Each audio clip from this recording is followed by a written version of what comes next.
Hello friends, welcome back to Dhanashree baby talks. ఇక్కడైతే పప్పుచారు అండి. పప్పుచారు అయితే ఒకసారి ఇలా చేయండి, అందరూ ఖచ్చితంగా లొట్టలు వేసుకొని తాగాల్సిందే అండి. గ్లాసులు అంత సూపర్గా ఉంటాయన్నమాట. సో ఇక్కడ నేను చెప్పాను కదా, పప్పుచారుకైనా కందిపప్పు అయితే రోస్ట్ చేసి వేసేస్తున్నాను అనమాట. ఇక్కడ ఏంటంటే పప్పుచారుకి తగినంత చింతపండు వేసుకున్నాను. ఇక్కడ అయితే 50 నుంచి 70 గ్రామ్స్ చింతపండు మంచిగా వాష్ చేసేసుకొని నానబెట్టేసుకున్నాను. ఇక్కడ మంచిగా మునక్కాయలు ఉంటేనే పప్పుచారు టేస్ట్ అండి.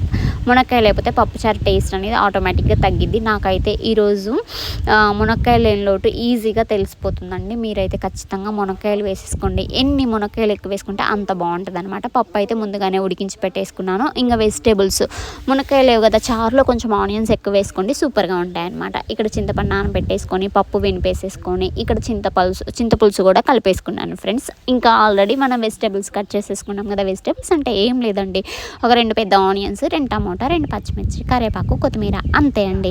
వీటన్నిటిని కట్ చేసేసుకొని తాలింపు పెట్టేసుకొని మనం ఇలా పులుపు కలుపుకున్న పప్పు రసం ఉంటుంది కదా, దాన్ని తాలింపులో పోసేసుకొని ఉప్పు, పసుపు, కారం వేసేసుకొని మంచిగా కాగబెట్టుకోవటమే ఫ్రెండ్స్. చాలా సింపుల్ అండ్ ఈజీ అనమాట. మీరు కూడా ఒకసారి పప్పుచారుని అయితే ఇలా ట్రై చేయండి ఫ్రెండ్స్. ఖచ్చితంగా లొట్టలు వేసుకొని గ్లాసులు అయితే తాగుతారనమాట.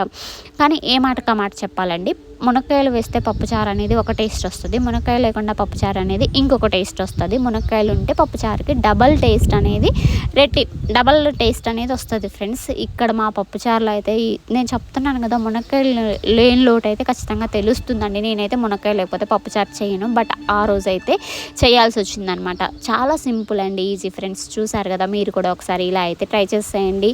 పప్పుచారు క్లియర్గా డీటెయిల్గా లాంగ్ వీడియోలో పోస్ట్ చేస్తాను ఫ్రెండ్స్. వీడియో లింక్ అయితే డిస్క్రిప్షన్లో అనేది ఇచ్చేసాను, ఎవరైనా చూడకపోతే చెక్ చేసేయండి. అదే ఫ్రెండ్స్, ఈరోజు వీడియో అయితే మన ఛానల్ ఎవరైనా ఫస్ట్ టైం చూస్తున్నట్లయితే మన ఛానల్ అయితే ఫాలో అయిపోండి. ఈ వీడియో నచ్చినట్లయితే లైక్ చేయండి. కొంచెమైనా యూస్ఫుల్ అవుతున్నాయంటే మన వీడియోస్ని మీ ఫ్రెండ్స్కి, ఫ్యామిలీస్కి కూడా షేర్ చేసేయండి ఫ్రెండ్స్. ఇక్కడ పప్పుచారులో కాంబినేషన్ ఏంటో తెలుసా? రాగి సంగటి. అండ్ ఆఫ్టర్నూన్ లంచ్లోకి వచ్చేసి హ్యాపీగా ఆమ్లెట్ విత్ పప్పుచారు వేసుకొని తిన్నారంటే సూపర్గా ఉంటుందండి. చెప్పాను కదా, నేను మునక్కాయ లేకపోతే పప్పుచారు చేయను అని. ఒకసారి నేను పప్పుచారు చేయాలి అనుకుంటే 2 మునక్కాయలు 50 రూపాయలు పెట్టి కొనుక్కొచ్చి మరీ పప్పుచారు చేశానండి.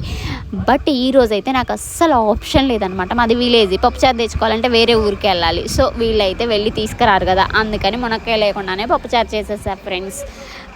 అది ఫ్రెండ్స్ ఈరోజు వీడియో అయితే. Thank you, bye bye.